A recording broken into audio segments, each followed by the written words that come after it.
Welcome back to Torah on the Go. Whether you are walking your dog or working out or just taking a break at work, we are so glad that you are taking a break with us to study Torah.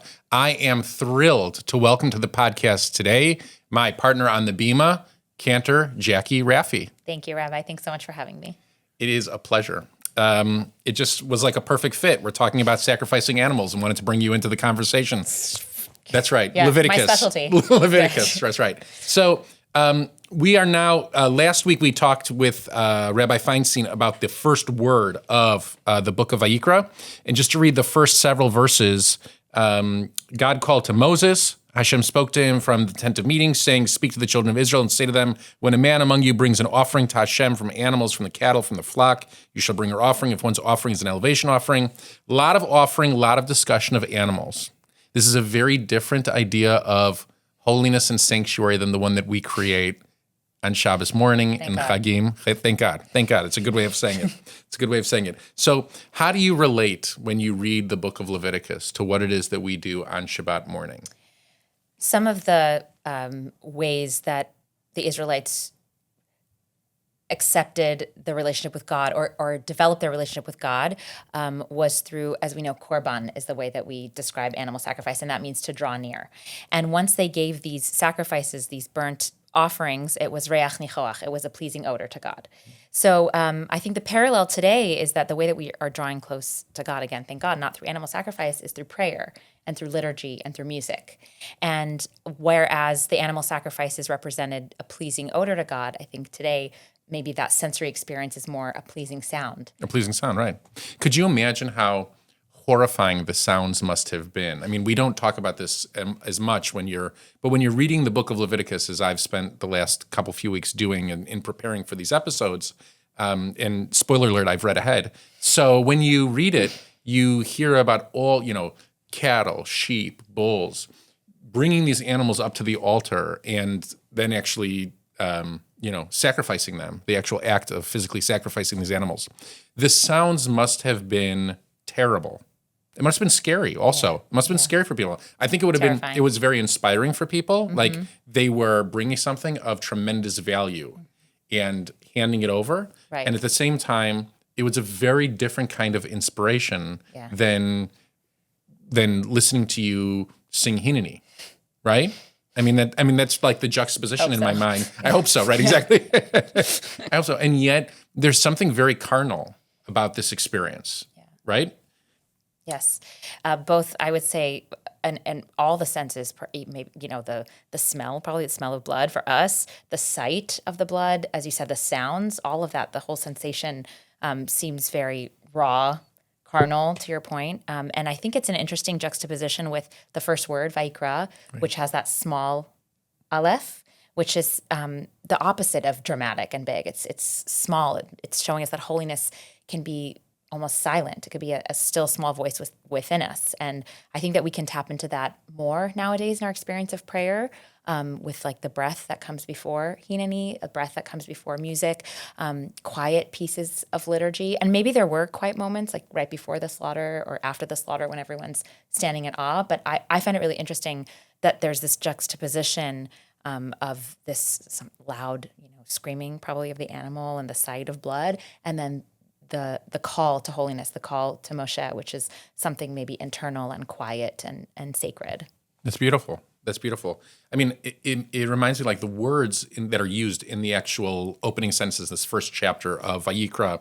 We have Ohel Moed, which is the tent of meeting. We have Korban, which is sacrifice, but also, as you mentioned, like a process of drawing near. We have Mizbeach, which is the actual altar, and Zevach is the sacrifice as well, like a play on the word. We know it from the Passover Seder table.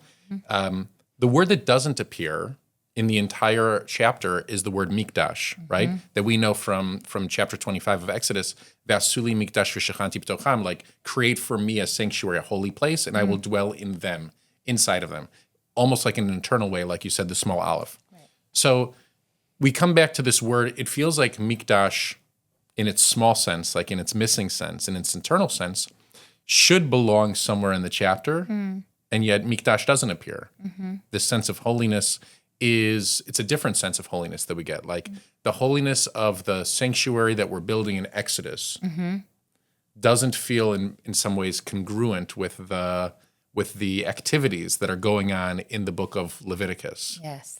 And I often think to myself, like, and you and I often share a look about this.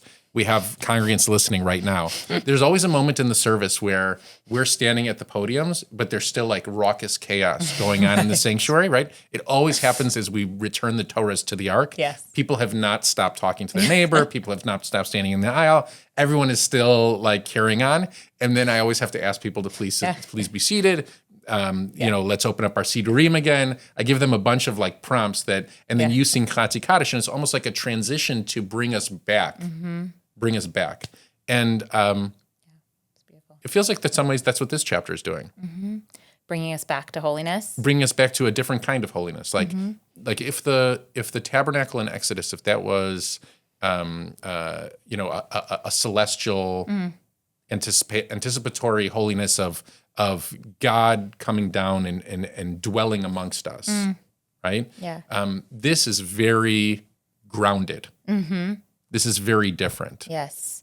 And that's kind of also shown in the way that there's these different ways that you can access God and access holiness. That's it right. can be the choicest animal from your flock, or if you don't have the means to have animals, it's grain. It could be flour. It could be grain. flour. It could be any number of things. Yes. And that relates to us today. Like in services, there are people who have a strong command over the Hebrew language, who find every prayer to be inspiring because they understand every single one. There are people who are reading the prayers in English transliteration who don't understand very much of what's going on in terms of language, but find the music to be very uplifting. Right. It's very comforting to know that holiness can be accessible to anyone. Right. And I think that that's found here in the very beginning, is that we are supposed to construct holiness as kind of scaffolded. Does that sound okay? And so I think a lot about this during our service always. We're supposed to be creating access points for people. So for some people it's the Shema. For some people it's the Torah. For some people it's Kiddush. For a few people it's a sermon. Okay, and we try our best to like create different meaningful moments so that somebody sitting in the congregation, somebody amongst the Jewish people, will be drawn close to holiness in their own way. Yeah. And how lucky are we that there are so many different ways in a Shabbat service to draw close. So this is our fourth year together. You have written how many different melodies to Musaf Chatzi Kaddish? Well, specifically to Musaf Chatzi Kaddish, it's just that one that I wrote. The Sephardic one that I sang in previous years was just a melody I adapted. I took Quando Re Nimrod, which is a famous Sephardic folk song, and applied it to the Chatzi Kaddish, which is a process called contrafaction, where you take a melody that is known and belongs to another piece of text, and you put it to a text that works. I love doing that when it's appropriate. But while I was on maternity leave, this other melody came to me, and I spoke about it on my first Shabbat back. But Chatzi Kaddish is a transition between different parts of the service, and I was experiencing a life transition and a transition back to work, and so that melody came to me for the Chatzi Kaddish, and so one to answer you. So one. But you've led the congregation in several different Musaf Chatzi Kaddishes over the years. Yes. And so when you like bring something new to the congregation, I think it's very much like placing it on the altar. Like the whole congregation gets to see it for the first time and gets to experience it, and you're offering it up, right? You're offering something of yourself, something of your own creativity and your own inspiration of your own soul. How do you begin that process? That's so beautiful. Thank you. It's like the Vayikra. It's like the first word where it begins like a kol dema madaka, like a still small voice. It's something that begins like quietly within me. Usually when I compose something, You write at night, you write in the morning, you write when the kids are sleeping. Like when does the actual writing happen? It's changed now with a baby. Like with the second child now, there's very few moments of quiet. Right. But a lot of times a melody will come to me. Like the Hashkivenu that I wrote actually came to me while I was brushing my teeth one night. And a lot of melodies come to me driving in the car. Other times they can come to me while I'm sitting in my office. Sometimes they come when I'm actually reading a text, whenever that may be, when I'm preparing the liturgy for a service. But usually it does usually begin with the call of music. So sometimes a melody will just come to me and it's attached to a text and I'm just randomly singing it out of nowhere. I've woken up before with a melody, Wow. Which was really interesting. I wondered if I like dreamed that melody, but it does begin usually as something like quiet within me, whether it's attached to a text or whether it's attached to nothing. And then I think about a text that would go with it. Right. I heard this crazy story that Paul McCartney once woke up with the song of Yesterday. Wow. And then went to the manager of the Beatles and said, like, who sang this? Because like the song was fully formed, and so he was sure that he had heard it like off the radio, somebody else singing it, and it was like, I'm pretty sure that's a new song. Like we all think that's great. So when you're inspired with the small aleph, you then sit and write it immediately. You stop what you're doing. Do you have a notebook with you where you like this is like a special. Like in Israel, in the National Library, when you walk in now, one of the first things you encounter as holy text is Naomi Shemer's notebook, where she would write the lyrics and these musical notes. And you see over the songs, you see like a C with a question mark, like a C, like with a music note, like she's composing. You see what it is that she's working on. Wow. How is it that you actually conduct this creative process? The creative process, it begins the phone now, because it's mobile. So I have my notes app. And that's where if there's text that comes to me, or text that I want to explore more, and then the music is the voice recording app. So I can do that on the go. I don't have to stop if I'm in the car. I could just while I'm driving, obviously looking ahead and driving safely. Driving safely, yeah. But wherever I am, like late at night, early in the morning, that's what I use. And I go back to those voice notes, and then immediately, I think within several hours, if I'm like excited about something that I'm writing, then I need to find a piano and sit and just at least 30 minutes, like work it out and see what's coming to me. And your story about Paul McCartney and Yesterday, that's really fascinating. I didn't know that. And I think sometimes like I've heard among songwriters, and I certainly feel this way, that if a melody feels familiar to you, like this has to be a melody that exists or I know it, then that's often like a piece that you feel good about or strongly about, because that means it works. Right. It works. No, so I think I think that just this conversation about like the creative process versus the process here, I think it speaks to the idea of the relationship between God or some sort of, let's say, celestial, aspirational, and like our earthly existence. Yeah. Right? So like we receive in the form of this process, and then we try to produce back to inspire people to rise up, to lift up, to lift their eyes and lift their hearts higher, right? Yeah. And that's kind of what we do when we try to teach Torah in the same way. We try to inspire people when we try to craft like music for liturgy, when we try to craft like inspiring music in general. We're trying to get people to lift up, to make sure that they don't see themselves as just animals themselves. Right. And to lift themselves up, also to see that we're all worthy of that closeness and we're all worthy of seeking and reaching holiness. And I think this is also juxtaposed with the way that the Israelites encountered God in the wilderness with thunder and lightning and smoke and all those things. That's juxtaposed with Vayikra, with that small, with that quietness and with that accessibility, like returning to accessibility. It's here for all of us. It's not this dramatic thing that's far away from us. It's here for all of us, and we're all worthy of it. Right. No, and I know I have the experience. I'm sure that others do as well.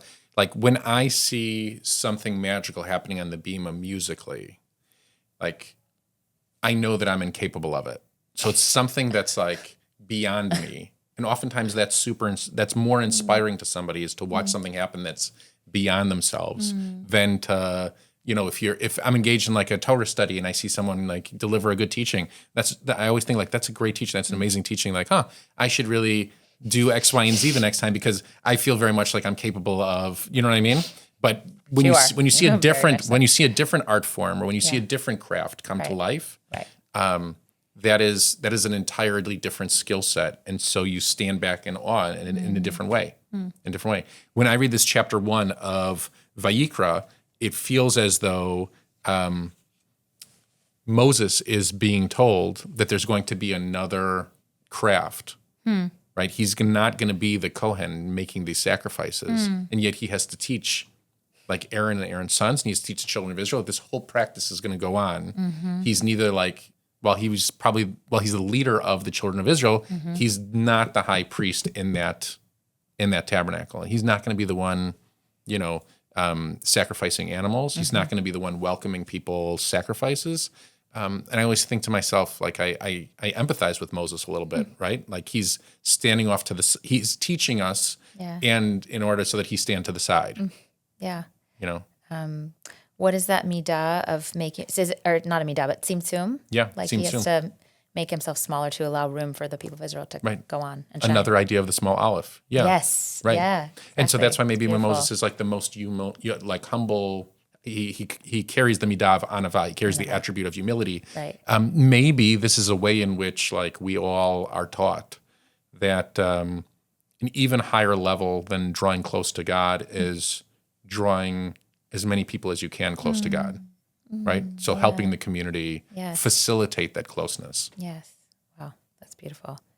Because holiness, I think, just expands and expands in community. Right. It gets bigger and bigger. Right. So it's like we're, in many ways, like we're supposed to be amplifiers. And not just clergy, but each of us in our own lives are supposed to be an amplifier of holiness in some way if we can.